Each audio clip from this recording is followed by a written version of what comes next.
Hello everybody, welcome back to HardReset.Info channel. In today's video, I'll show you how you can easily check recent interruptions on your Starlink.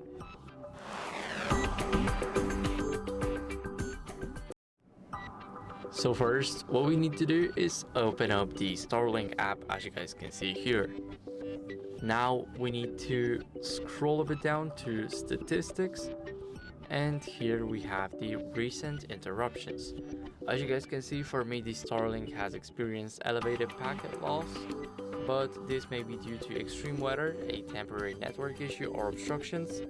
And for me now, it's a big rainy day and it's a bit windy too, so yes, maybe that's the reason, but we'll never know. So basically this is how you can easily check it, and that'll be it.